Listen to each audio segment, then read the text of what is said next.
And just as soon as we came on, we seem to have lost the interpreter. So we're going to wait just a moment until I can see the interpreter.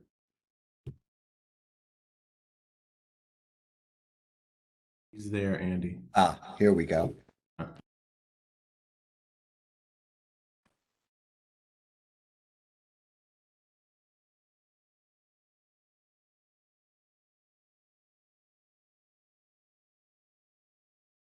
Okay, good afternoon, everyone. This is Andy Reese, Department on Disability Services. We're going to talk today about the budget. I wanted to first briefly walk through our COVID data, and what I'll be doing is presenting the infographic that I expect we will have posted on our website moving forward. As I had said last week, beginning in April, we will be meeting as a whole group only once a month, but we will be updating our data once a week. And so I just want to walk through what that's going to look like so that you can take a look at that. And if you have any feedback about that, I'd be happy to hear it.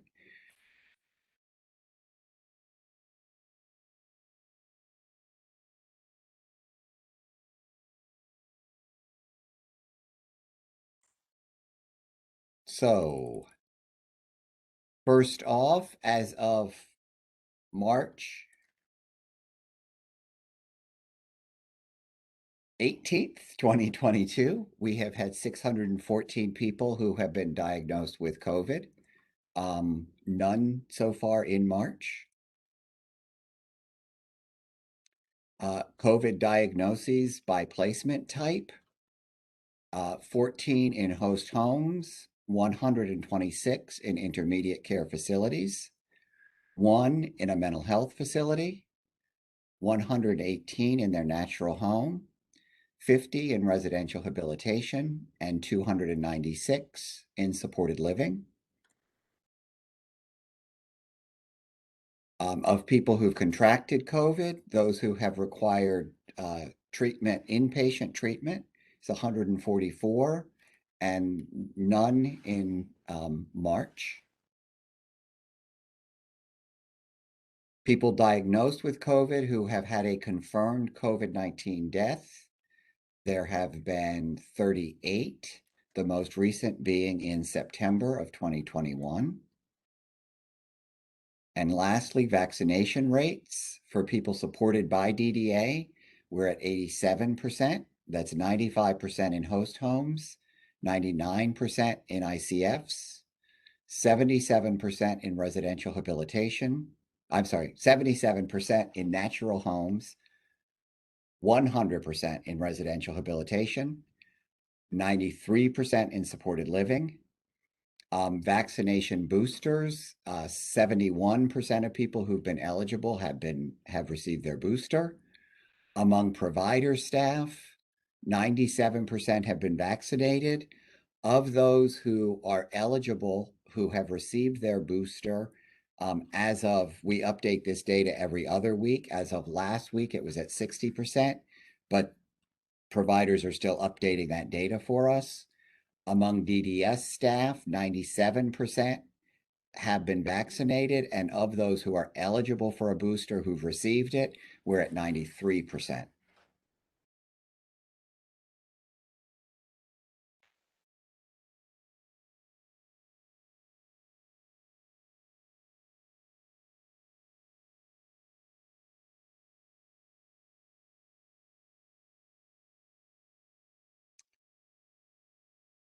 So now I'm going to switch gears and talk about our FY23 budget.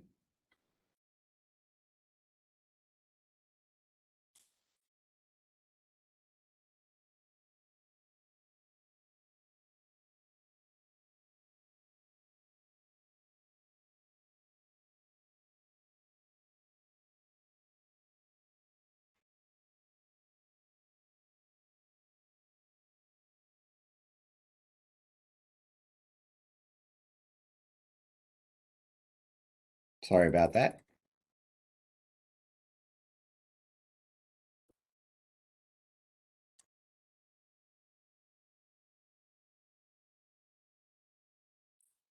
So I'm going to just briefly go over the overview. I don't know how many of you had the opportunity this week to see the mayor provide her overview of the district budget for this year.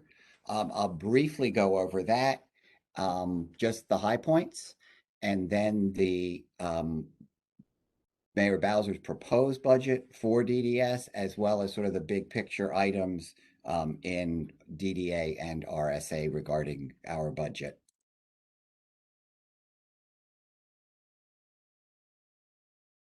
So, I mean, some of what the mayor went over in her presentation was sort of this is the budget to be coming back and moving beyond COVID. COVID has really called on all of us to make sacrifices um, over the last 2 years. It was 2 years ago this week, I think, that we first had the stay at home that we thought initially was lasting for 2 weeks, and created the pandemic that we have all been living through, and that people have really, really stepped up to challenge. Um, and so the mayor's budget for 23 really builds on things that we've learned during the pandemic. And what you will find is that the budget includes the 23 budget will look strong, but it includes a lot of one-time investments. But it really is aiming to get us back on track where we were prior to this pandemic and to build back together stronger than we were before.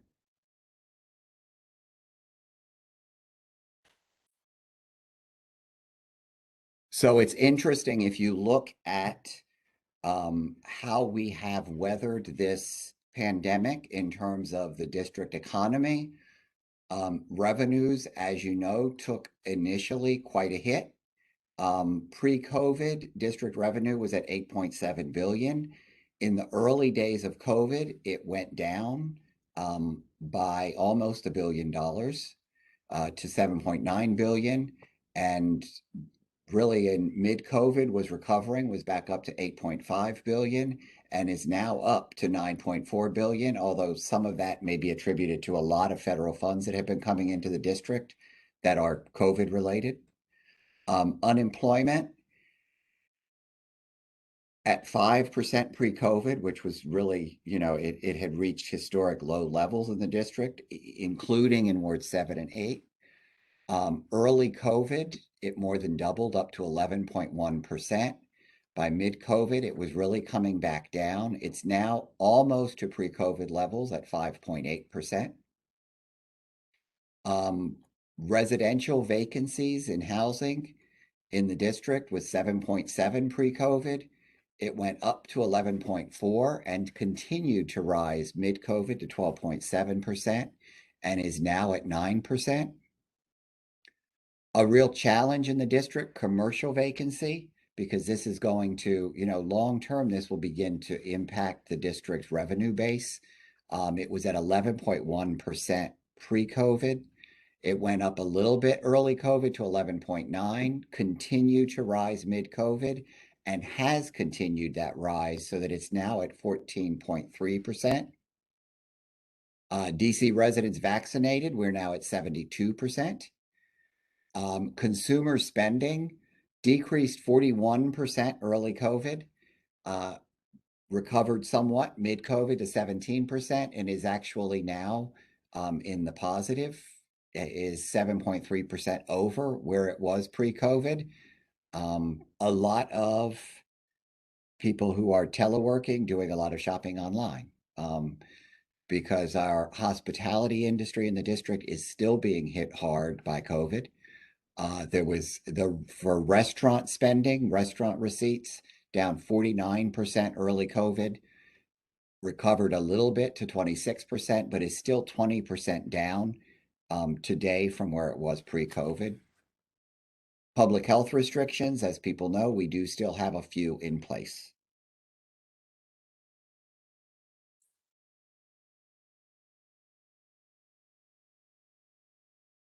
The general funds budget for FY23 is 12 billion. It's 10.7 billion in local funds, which is a local fund increase of 1.3 billion. It's 14% increase over FY22. This, though, as I said before, reflects significant one-time investments, such as the additional 409 million in the Housing Production Trust Fund. If you exclude the one-time investments, overall, the district's continuing budget is down 6%, approximately. The most significant increased investments in the FY23 budget are for schools, affordable housing, human services, facilities management, and debt service.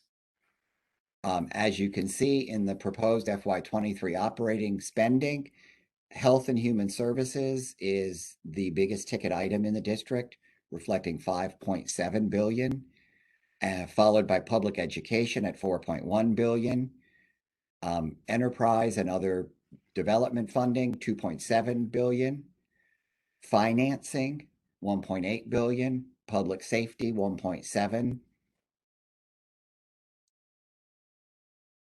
and on.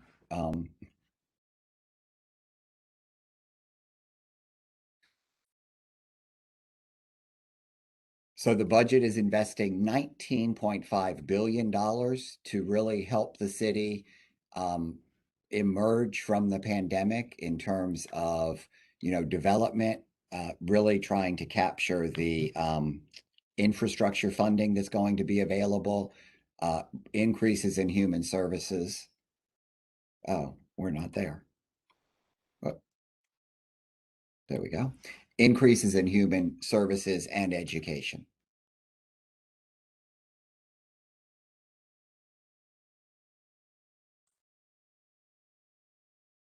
So next we'll talk about the overall budget for Department on Disability Services.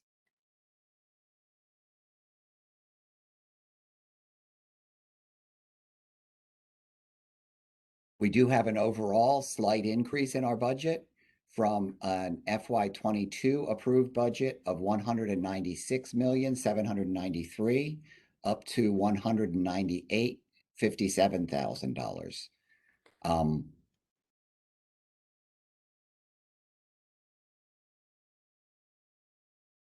By administration within DDS, I will say, as much time as we spent on the budget preparing for this caused us to really dig into the details. And what we noticed is what appears to be an error in the budget that we will be addressing at the budget hearing and resolving before the budget is final. But what you see here, the 147,856,000 proposed for DDA, which reflects about an $85,000 increase, should really be a slight reduction to the DDA budget, which I will explain later.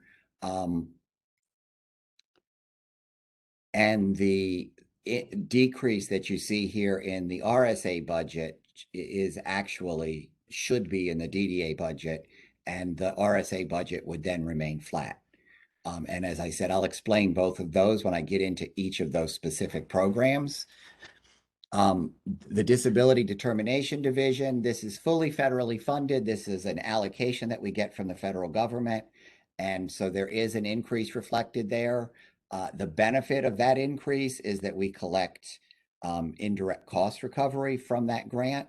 And so as that goes up, we actually see an increase in funds available to support indirect costs in the agency. And there's no cost to the district of that number rising each year. Agency management, we see a slight increase, and financial operations, which is our Office of the Chief Financial Officer, a small increase. And then the ARPA funding, just to be clear, they're affecting DDS. There are two different kinds of American Rescue Plan Act funding streams that are available. One is ARPA funding that in FY 22, which is interesting, I don't see it here. We had $605,000 that was spent this year and 98,000 going into FY 23. And this was the funding that's through what's called the ARPA County funding. It's a separate ARPA funding stream. And this was a number of the health initiatives that were funded that were initiated by the mayor's office. So the funding is coming from the ARPA funding in the mayor's office. This is essentially funding part of our implementation of the telehealth program that we're implementing this month. The other funding stream, the ARPA funds from, there's the home and community-based services ARPA funds that are available to expand and enhance home and community-based service programs. Those funds are administered by DHCF. So we don't see those in our budget, but we will describe the various initiatives that we are planning with that funding.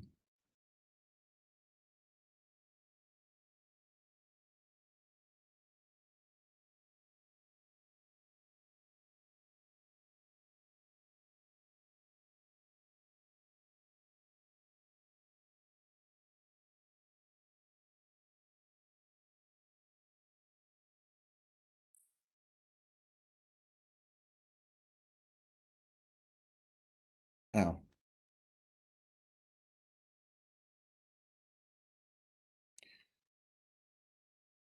so where these overall funds come from, our local budget in FY 23 is $136,489,000, an increase to our local funds budget of about $2.4 million. You see a reduction in our special purpose revenue funds from 14.7 to 12.7 million. It's a reduction of about 2 million. The increase to the 14.7 million was really a reflection of some fund balance in special purpose revenue. So special purpose revenue are earnings that come to the agency based on like Social Security payments from people we support that are used to pay for residential supports for them, as well as funding, Social Security reimbursement that we get from RSA, and some funding that we get through RSA that is sort of a pass through to the Randolph Shepherd vendors. So we had a fund balance, which then had to be added to our budget. The 12.7 million is really a more accurate estimate of the revenue that we expect to receive in special purpose revenue in FY 23 that will be available for our budget. And then the federal grant funds, there's a slight increase of just about 1.4 million. The total federal grant is 34 million. Federal Medicaid payments, 14.4 million, which is a slight increase. And this is, our Medicaid payments are based on our reimbursement, and it's it's an estimated amount each year of what we expect to get. Intra-district funds in FY 22, we have intra-district funds from Child and Family Services Administration to pay for waiver services for some youth who are still in the care and custody of CFSA, but are utilizing waiver services. And so CFSA is paying the local dollars.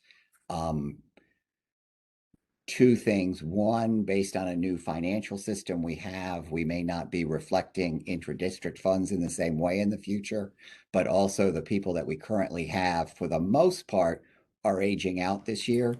And so either way, that number could be going down. And as I said, the $98,000 that we have here for American Rescue Plan Act funds actually is a reduction from FY 22 when we got 605,000. But those are one-time only funds, and those funds have been are being utilized to implement our telehealth initiative.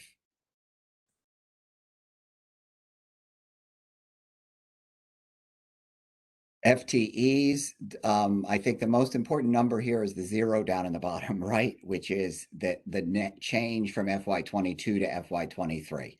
There's been some changes in funding codes to people. No one's job changed. There's been no realignment, no reorganization, but there's been some shifting in the budget codes for certain positions.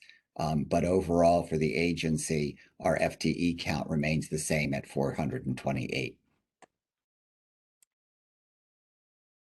which includes within DDA 185.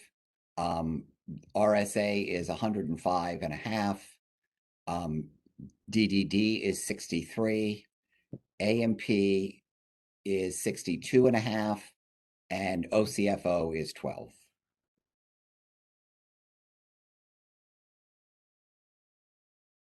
So now I just want to walk through kind of the impact on the different administrations within the agency regarding this budget.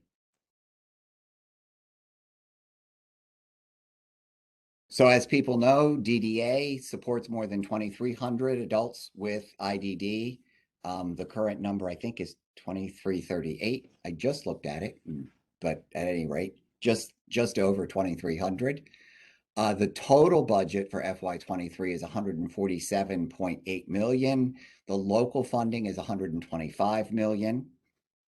As people know, we have two waivers serving more than 1,800 people in community-based settings. The waivers, of course, being the major driver of the budget, both for DDA as well as for DDS. So I thought it would be helpful, especially to look at, if you look at these graphs, the green is the federal expenditure and the blue is the local expenditure on waiver from 2019 through our budgeted amount in 22 and 23.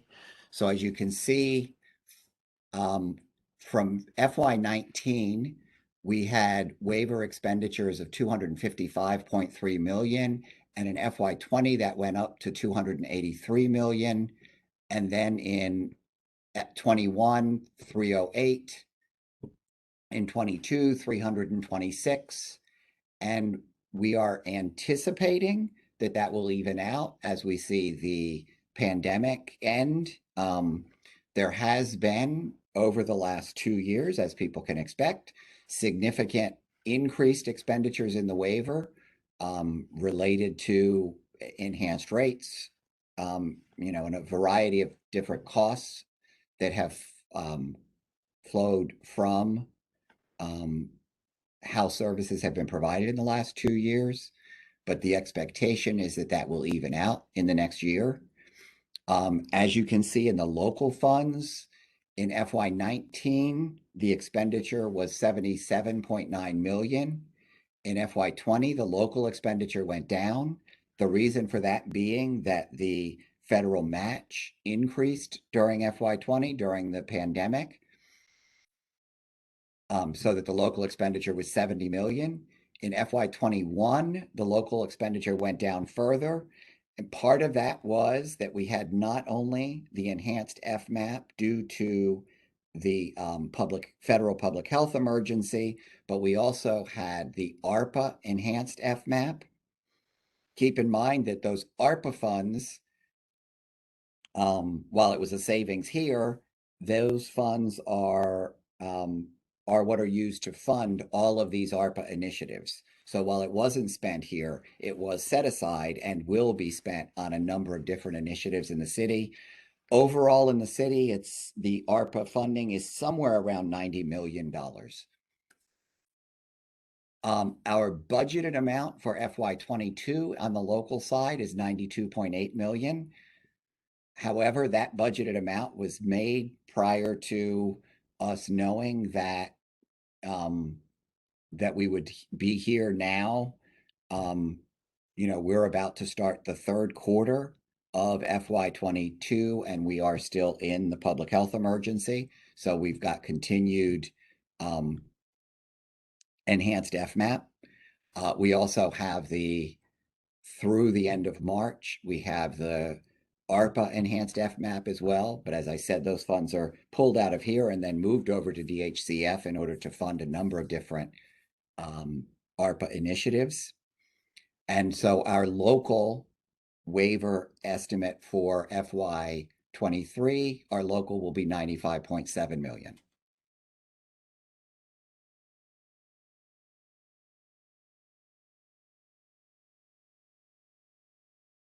So in our waiver, in spite of those increasing costs, we have not seen increasing utilization. So in the IDD waiver, currently we have 1,923 slots, and there are, as of today, 1,826 people utilizing those slots. So there's 97 available slots in the IDD waiver. In the IFS waiver, we have 60 slots with 5 being utilized. As people know, we're working on our waiver renewal. Our plan overall, based on history, is to have a net increase of waiver slots between the two waivers of 50 per year. And so we'll work out how those will be distributed as we finalize our plans for our new waiver. And as people know, I guess I'll be talking about this in one more slide, with the DD expansion bill having just passed the council, was just sent to the mayor. It was one of the items that the mayor referenced in her budget presentation. Was, the executive support for the funds necessary to implement the DD expansion. And I'll talk about that in just a moment. The other large driver of our costs in DDA is our residential costs. As I said before, there seems to be an error in our final budget of about $1 million. And if you notice here, our FY21 residential expenditures were 23.4 million. Our FY22 budgeted amount is 24.9. Our FY23 should be about $1 million short of what it says here. So where it says 26.7, it should be 25.7, which is still growth from the current year, but not 2 million in growth. And so we will be working with the mayor's budget office and the council to make those adjustments. And you'll see the importance of that in just a couple of minutes when I talk about RSA.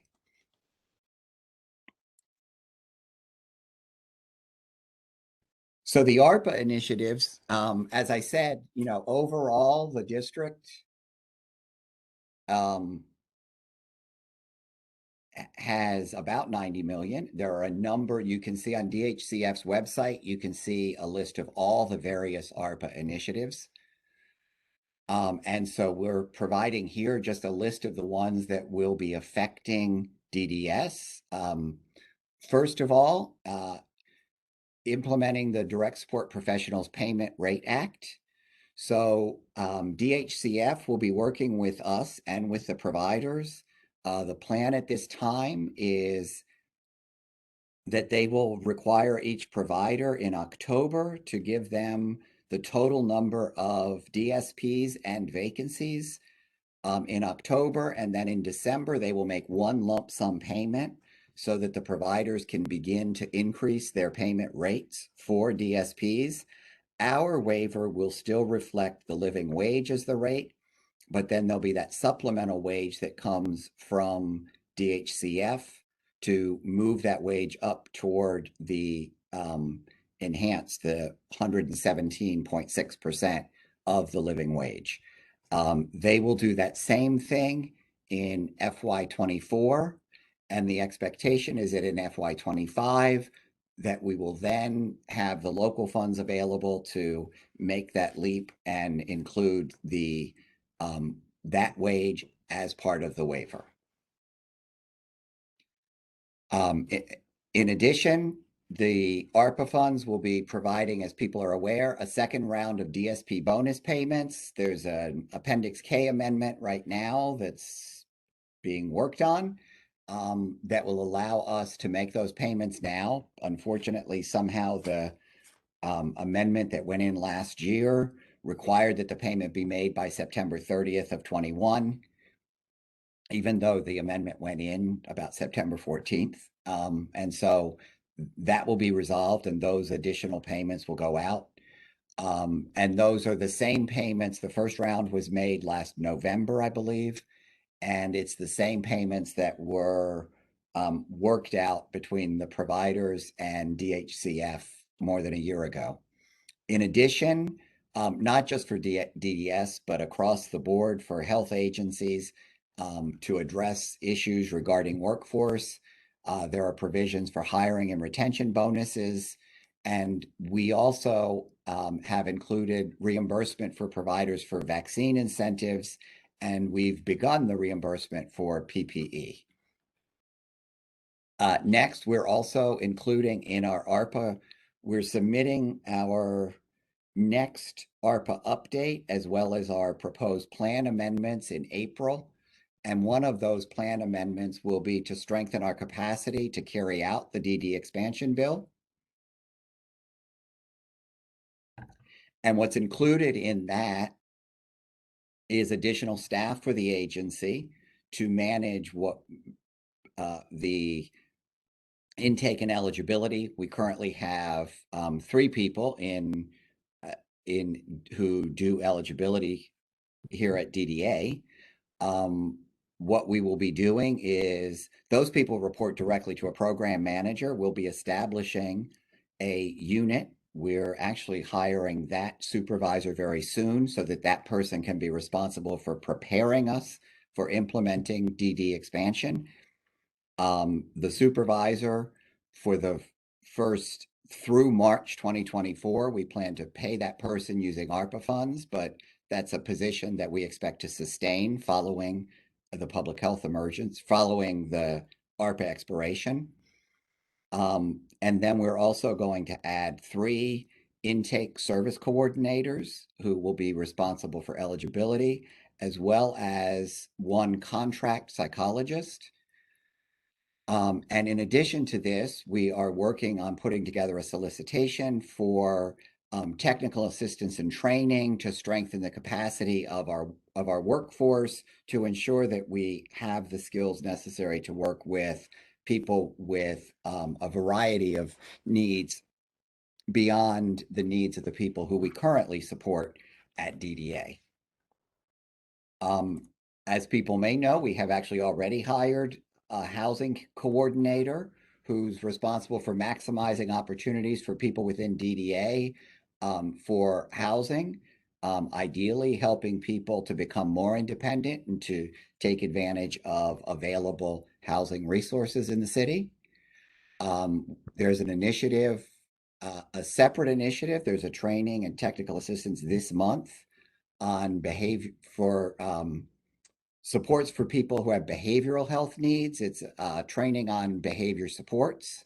This training is being made available to our provider community, but also to DDA staff as well as DBH and their core service agency staff so that they understand better the behavioral health needs of people supported by DDA. That's happening this month, and then it's going to happen again, I think, in July.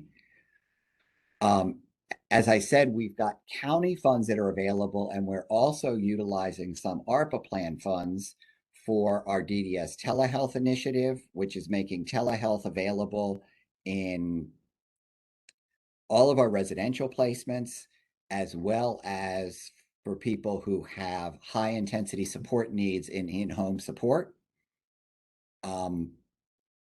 And, our hope is that this will reduce the utilization of emergency rooms and will reduce our incidence of emergency inpatient hospitalizations. We have plans for substantial resources being made available for assistive and enabling technology.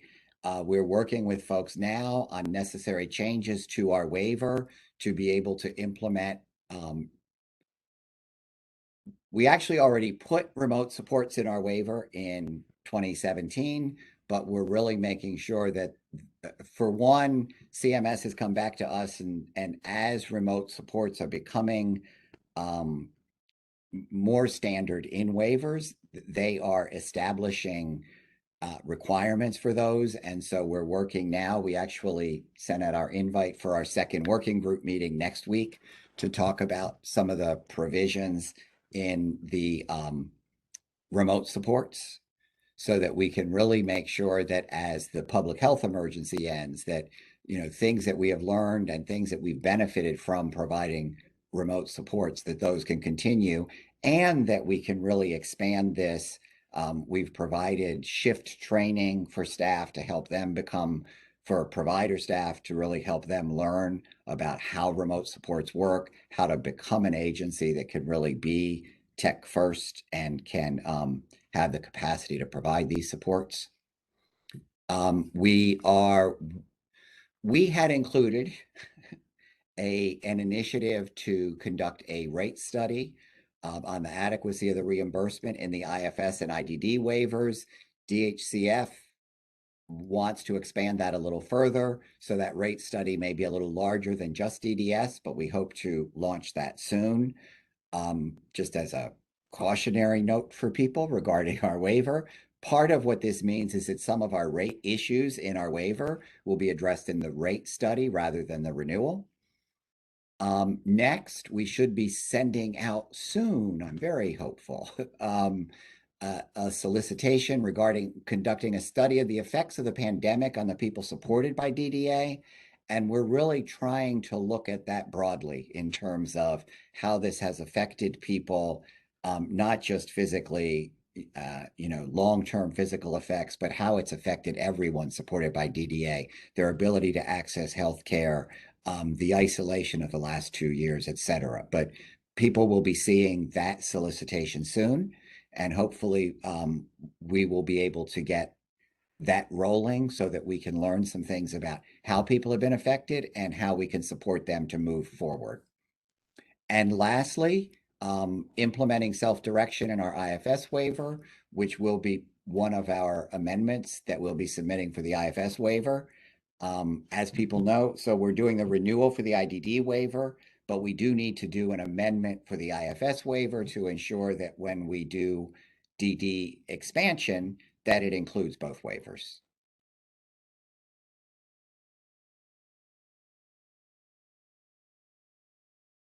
Now, I will say, unfortunately, if there have been questions there, I haven't seen them.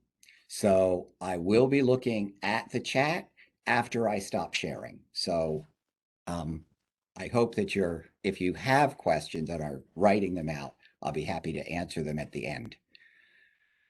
So next we have RSA. As people know, RSA helps people prepare for, obtain, retain, and advance in employment. Their budget in the budget book says 20.6 million. It should be 21.6 million. We will be dealing with that. This is a federal local program, so it's about an 80-20 program, but it's 78.7% federal, 21.3% local.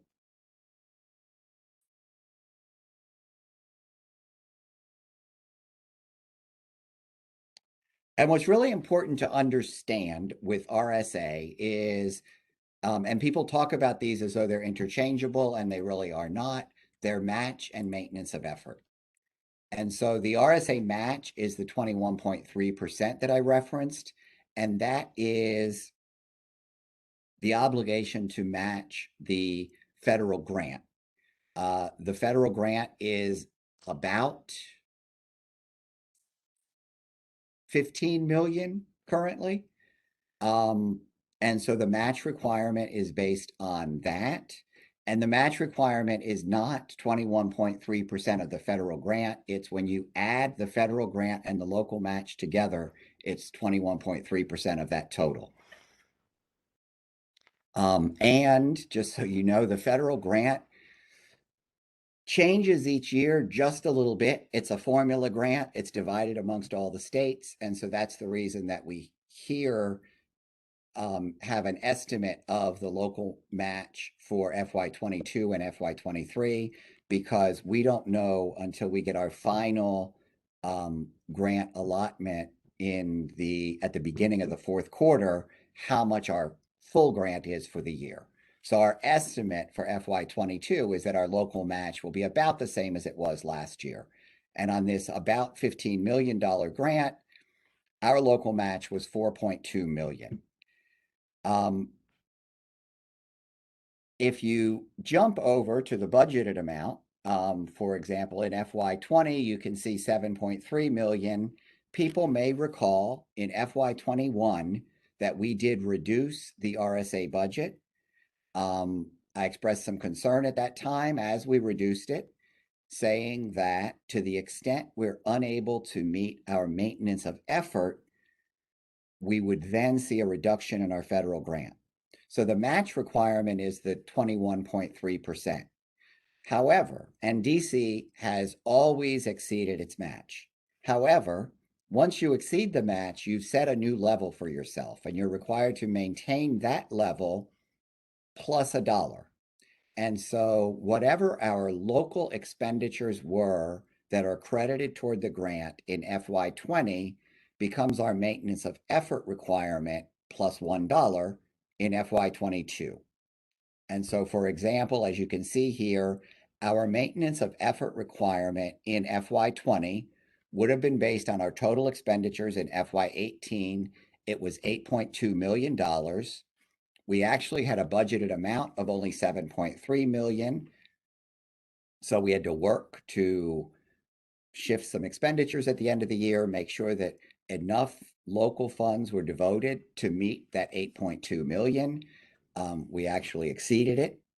The problem with exceeding it is that you then increase your maintenance of effort in subsequent years. And to the extent you don't meet your maintenance of effort, a subsequent year's grant will be reduced dollar for dollar by the amount that you fail to meet the maintenance of effort. One of the changes in the Workforce Investment and Opportunity Act was flexibility to a state in how that penalty is assessed. States now have up to 5 years to take that penalty. And so you can work that out over a period of time. So as I had said in FY21, with significant budget pressure across the city based on the public health emergency, part of the way that we were able to meet our budget that year was to reduce our local funds in RSA. However, during the course of FY21, we were able, because we had some savings in the budget, we were able to shift funds to RSA. By the end of the year, we actually did meet our maintenance of effort for that year. The thing to remember, though, is that reduction in your local budget is a reduction in your local continuing budget. And so, eventually, we may not be in a place where we can shift things around and make our maintenance of effort. And at that point, we then may come up against this maintenance of effort penalty. So our budgeted amount, for example, in FY22 is 5.1 million, which exceeds our match amount, as you can see, which is 4.2 million, significantly below our maintenance of effort requirement. And as the year goes on, we will be monitoring, where we are in our overall budget, the extent to which expenditures can be counted toward the RSA grant. Part of what we do is some of our local rent allocation can be charged, as long as it's RSA related, can be charged directly to RSA. So that then gets charged to local rather than another fund. So there are things we can do during the year to meet that maintenance of effort. We will keep working on it. As I said before, that $1 million reduction that we saw earlier should have been, we're pretty certain, in DDA, not RSA. because as we saw before, the DDA grew residential expenditures by 2 million, which is more than we think would be needed. And RSA, we did not intend and do not intend to fail to meet our match during FY23. So those issues will be addressed during the budget process as we discuss this with council.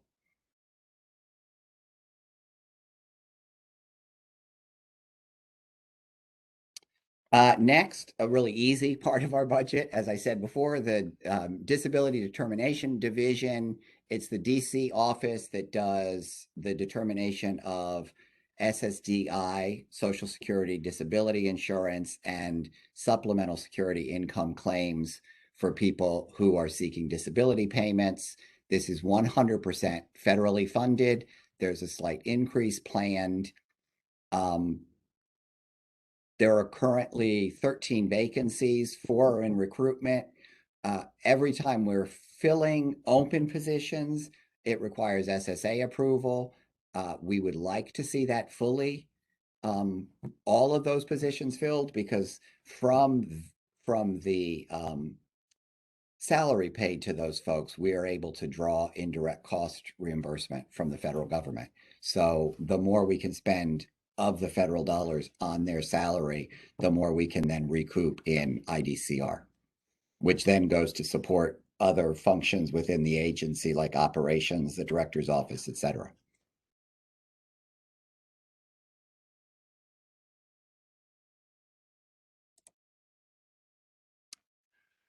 So that was a lot to go over. If people are interested in testifying, you can submit written testimony to Human Services at dccouncil.us. You can call in and do voicemail testimony, calling 202-570-4281. You can also sign up and testify on the day of the hearing. This hearing, once again, my understanding is, will be a virtual hearing. You should call the Committee on Human Services by close of business Monday. And public witnesses who represent an agency get 5 minutes. Public witnesses themselves get 3 minutes to testify. You can complete the witness form to ask to testify by going to brianneknadeau.com/testify, or you can call the Committee on Human Services at 724-4353. You can view the hearing live at www.brianneknadeau.com/committee. And that hearing will be on Tuesday at 12 o'clock. Just so you know, she has the hearing for the Office of Disability Rights and Department on Disability Services. Office of Disability Rights, I expect, will be going first. The hearing is scheduled from 12 to 6. My hope is it will not take that long. But getting there immediately at 12, if you're planning to testify on DDS's budget, may not be necessary. Going to ODR's budget hearing, also helpful. That will be first at 12 o'clock.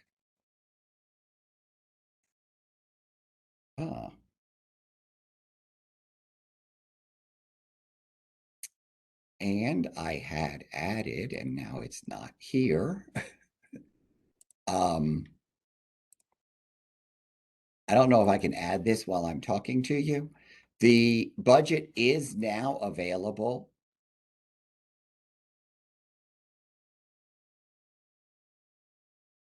The budget is now available on OCFO's website.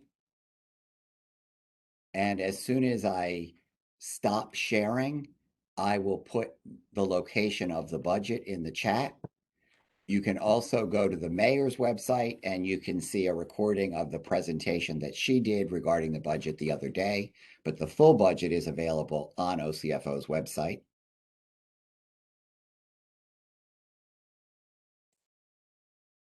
Now I will stop sharing and see what questions we have.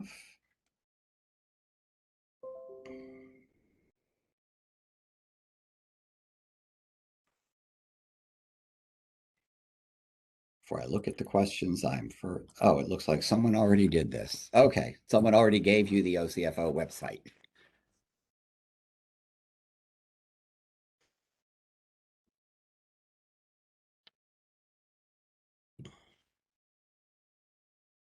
So the first question, what will be the DSP funded rate at the start of FY23? Is that entirely funded by ARPA monies, or is there an allocation included in the budget? And if so, how much does that contribute to the DSP funded rate? So there is nothing in our budget. There is 11.5 million of ARPA funds in DHCF's budget to implement the DSP wage increase. The expectation of the cost to increase the wages is that the total cost. So the wages are looking, it's administered by DHCF, and that is because they are looking not just at DSPs, but also home health aides, other similar entry-level health professions, because their concern is if you increase the wage in one industry, you are going to take, what is a very dire thing and turn it into a serious crisis in another industry. So they want to make sure that this issue is dealt with across all health fields. The reality is some providers are already paying that 117%. So what DHCF will be doing is gathering that information from providers, and they'll be allocating. So our budget will include the DSP living wage. They will be allocating funds across all agencies. It's 11.5 million. It will be divided amongst all, with the expectation that over 3 years they will spend about 35 million in ARPA funds. The third year, it should be in our waiver. It should come over to our budget, but the total cost of implementing that increase over a 3-year period, they think is 35 million.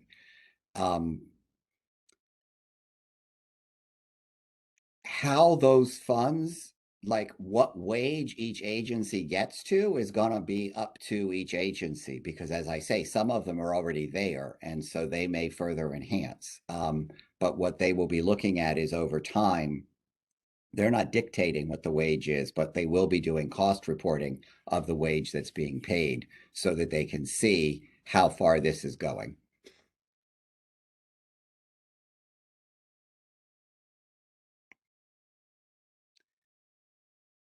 What portion of the 11.5 allocation that the mayor noted as allocated for DSPs is coming to DD and ICF DSPs toward their hourly wage? As I said, it's being allocated across the board. And so the specifics of how that's being done, you would really have to speak to DHCF about.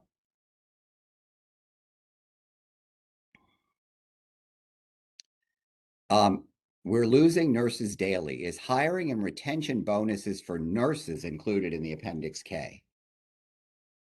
No. I mean, I don't know of hiring bonuses even being discussed in the Appendix K. What had been discussed was exploring the possibility of an enhanced nursing rate in the Appendix K. And the hiring and retention bonuses that are included in the ARPA plan, I believe, are just DSPs, but I'm not certain.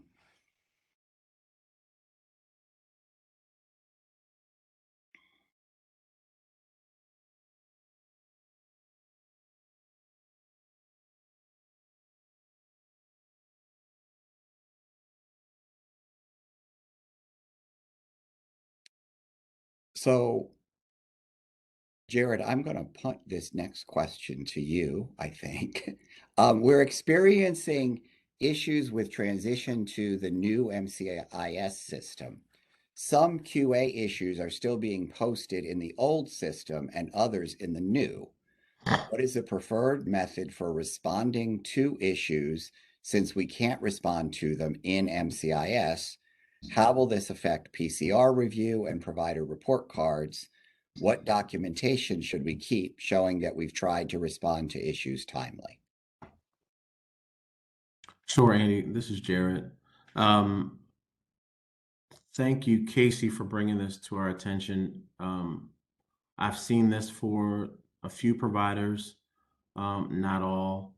I have not seen it impact the provider certification review as of yet. I haven't checked provider report cards, so I don't have an answer on report cards, but I haven't seen it impacting the PCR reviews. I would encourage you to send these specific issues, if you have a listing of those, to me directly so I can address them. I've received other kind of one-offs, as well as more recently a longer list of items that we're currently working on.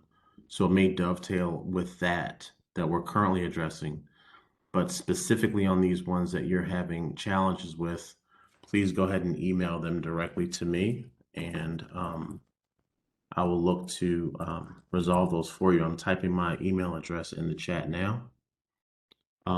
Documentation on showing you're responding to issues timely. I would assume that you're maybe emailing either your QRS or maybe even our IT team. I'm not sure. But if you have that kind of documentation, that would be helpful. But go ahead and email me so I can look at those specifically, because we're looking at things kind of globally, but on these specific items, I'd like to look at those as well. Does the DSP wage supplement from DHCF fully fund the DSP Payment Rate Act? So the expectation, the assessment done by DHCF was that to fully fund would cost about $35 million. And so the 11 million is per year over a 3-year period. And so they expect to be at a level that is fully funded by 3 years. Keeping in mind, as I said, with cost reporting, they also need to clarify exactly where the wages are currently, because there are some folks, some agencies where they already are paying that wage. And so they are moving it up and assessing it at the same time.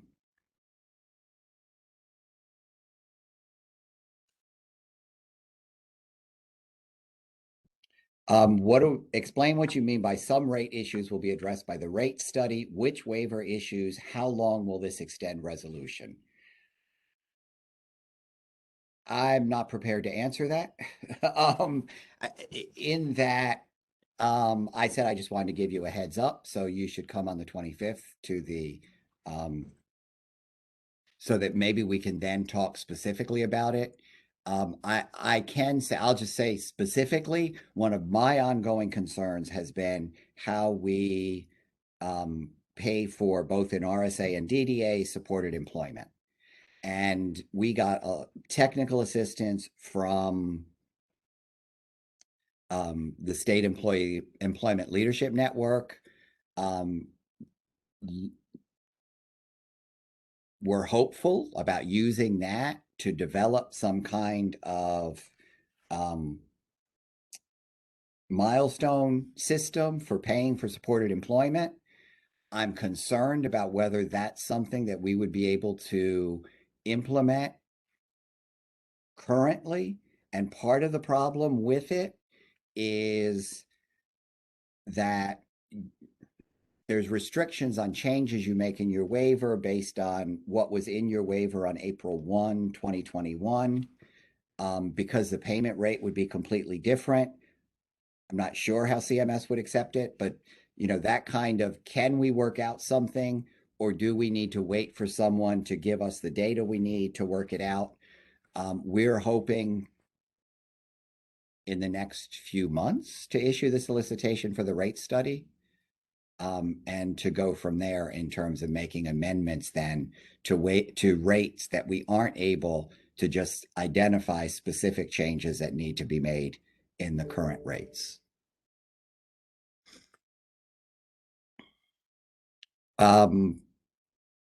What will be the funded rate for LPNs, RNs, and Qs and house managers? So staffing is very challenging as salaries are not competitive, especially in the current environment. Our current waiver rates are published online. And just so that people are aware, it has been our practice, and I expect will continue to be our practice. Each time that there's a living wage increase, there's a corresponding increase in the wage rate for each of the other professionals within the waiver so that we address the issue of wage compression. And so you can go online. If you go to dds.dc.gov, then up at the top, just search for waiver rates. You will see the link to our current waiver rates, which gives you the rates that are paid for each of the various professions within the waiver.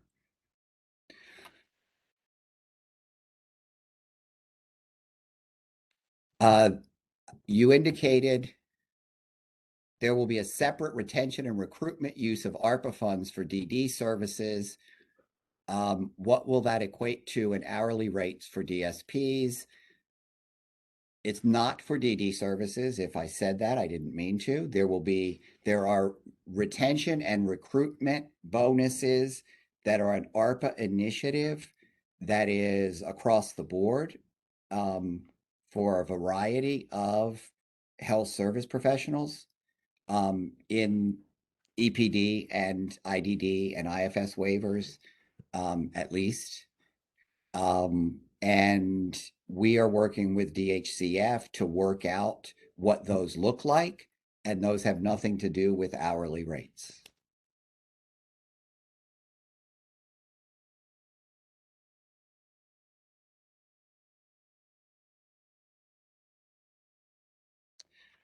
You mentioned a lump sum to be paid December of 22 for DSP wage increases. Is this a lump sum for all of 23? Yes. It's very difficult to raise wages without changing rates. The lump sum payments are not the way to raise wages. It needs to be built into the rates.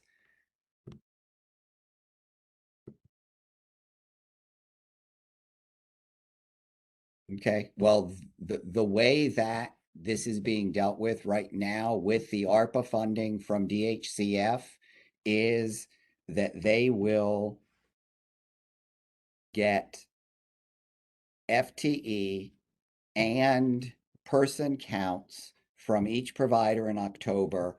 Based on all of those numbers, they will allocate funds in December that providers are then able to utilize to increase wages.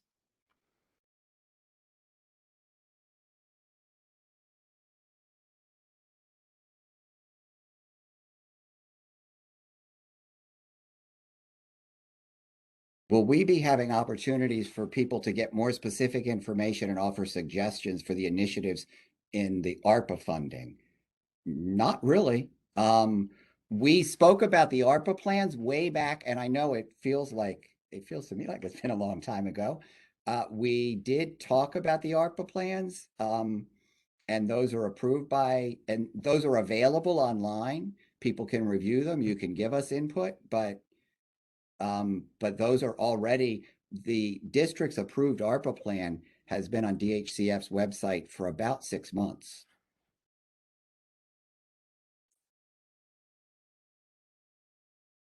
Will the Appendix K that is being worked on include additional funds for RNs and LPNs?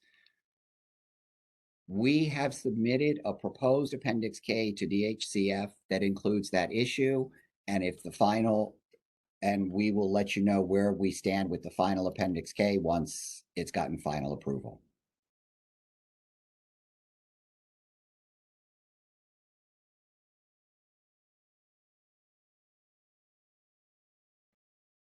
How would the expectation in PHE spending decrease during the FY22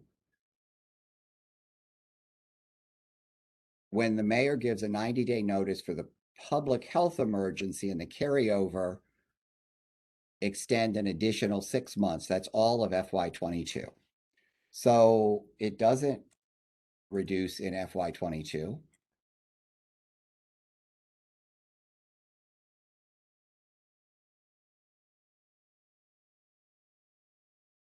The FY22 budget for the waiver is $20 million more, $18 million more than the FY21 budget for the waiver overall. So the expectation isn't that it would reduce in FY22. The expectation is that in FY23, we could see reduction. Everything that we've heard so far is that we expect, and by the way, the district's public health emergency has ended. The federal public health emergency, which is the one that is the trigger here, is determined by the Secretary of Health and Human Services. What we have been told so far is that we would get 90 days notice from CMS of the ending of the public health emergency. Many expect it to end this summer.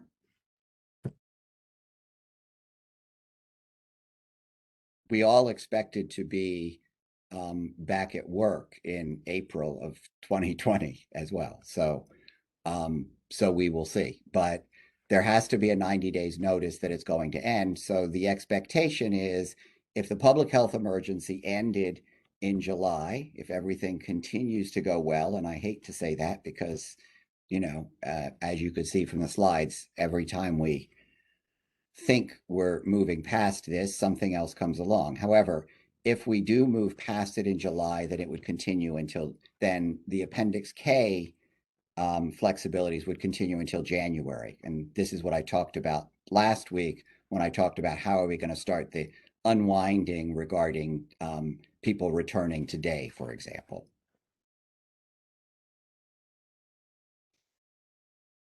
How much ARPA funds will be used for DSP wages? My understanding is that the total is 35 million. I think it's 35 because it's 11.5 million and three payments of 11.5 million.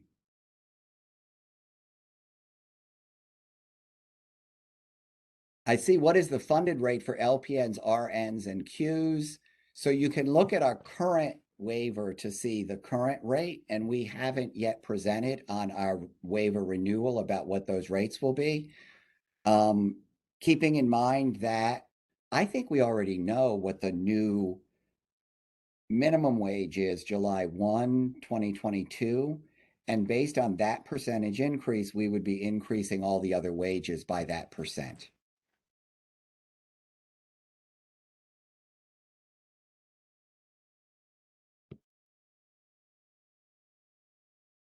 An agency may be paying a higher DSP wage, but they're not funded at a higher wage. Not on that line.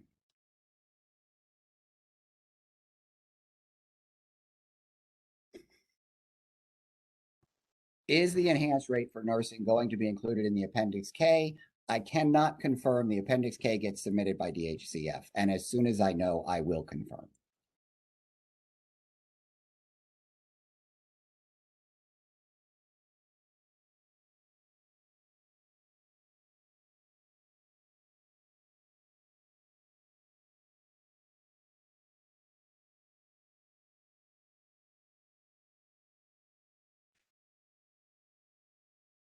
Oh, we are encountering guardians who are declining for their person to use Station MD, even after discussions and education on this service. These same people are guardians for many people in the system. Can we escalate this conversation with an authoritative figure within DDS? And if so, whom? We need to. So yes, we'll have some more conversation about that. Keeping in mind that this has telehealth is becoming available in March for about 1,400 people. So let us see how implementation goes, where we have the challenges with buy-in, and then address them.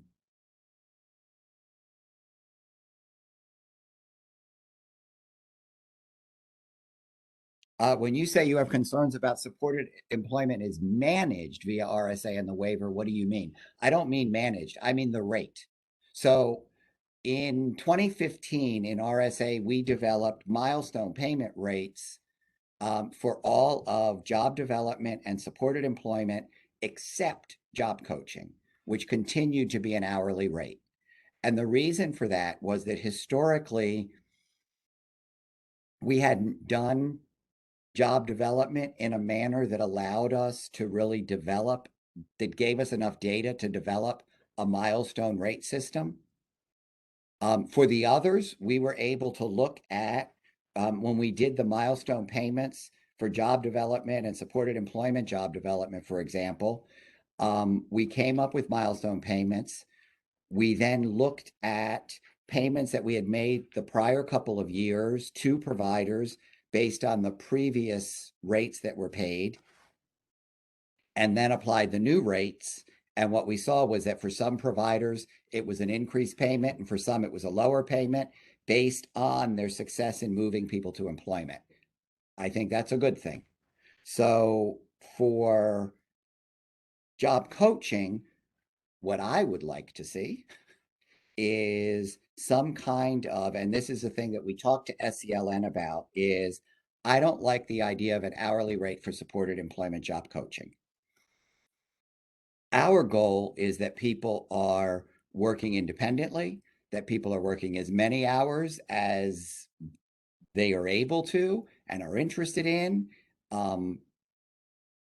that they are earning a competitive wage, that they have the opportunity to earn more, to get the same benefits as their non-disabled peers, that they're in integrated settings, and that, they're working as independently as possible. And the way our rate structure is currently, it doesn't encourage that kind of fading, because the more successful the person is, the less the provider makes, instead of the other way around. So that's the issue that I would like to see us address. I don't know that we will be able to do that with everything we have going on right now. Because I don't know who all from my agency is on the call, but I hear some people like really cringing as I'm describing what I want to see done. So I'm just being totally transparent. This is where I think it needs to go. Whether we can get there now or have to have a rate study that really gives us, because, we also have looked around the country where I thought more progress had been made than has on implementing these kinds of milestone payments for job coaching, including, I know that Maryland, who's going through right now, they're back and forth with CMS. They're in the RAI process of their new waiver, has decided not to move forward yet on this new system. So, it is a challenge. It's a lot, especially given all of the competing priorities that we have right now. So that's what I mean, and that's where we are.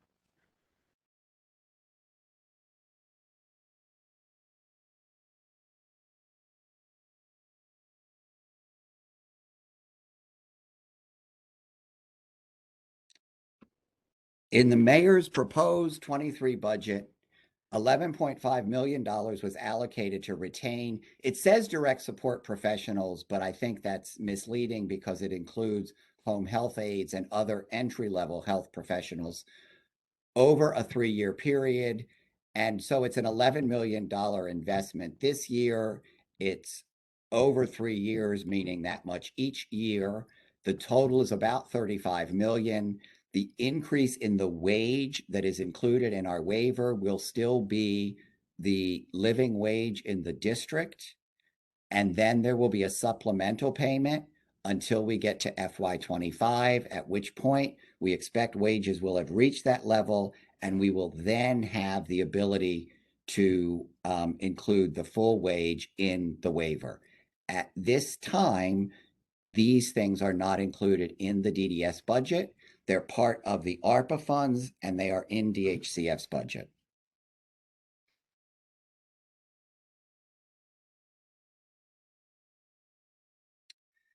DC has had low transmission rates for the past 2 weeks and more. Can we remove the use of wearing face shields in our residential sites? So the problem is, you are, well, has had low transmission rates based on what? And I don't know if Nelson is here. We may have told them because it's the budget that we don't need DC Health, but the guidance regarding PPE in intermediate care facilities and residential rehabilitation placements is tied to the CDC tracking of COVID in the district. If you look at the CDC numbers currently, it is true that it says low. If you look at the data behind that number, however, it says 0. So for some reason, there's a problem with that data. It hasn't been a full 2 weeks because 2 weeks ago it was the second highest. I don't know if that's high or substantial. I forget which one is higher, but it wasn't the highest level. It was the same. It was like orange instead of red. But it is not yet at low. We don't believe. We know that the 0 is incorrect just based on news reports that our former president, our current second gentleman, a number of people, high profile people who live in the district have COVID. We all know that the COVID rate in DC is not 0. You should be looking, however, at the CDC website, which we hope will be corrected soon and will provide accurate information for the district. And it is true that when it gets to low, that changes what's required.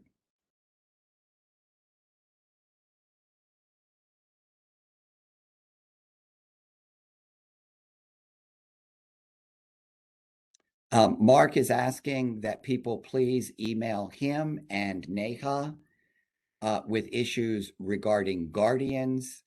Although he says guardianship issue. Well,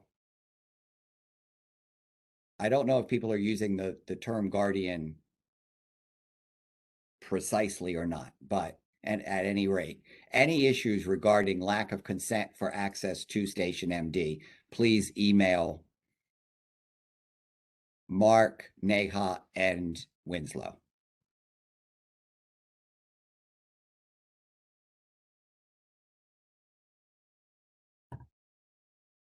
Oh my.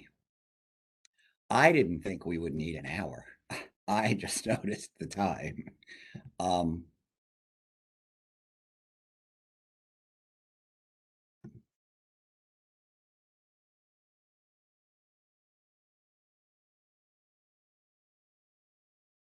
So thank you for all the questions we've gotten. Trying to be as transparent as possible. I don't mean to be punting or not answering regarding the wage issue. This is being DHCF is working really hard on putting something together to address this. And the specifics of exactly how it will work will be provided to you as they have that available.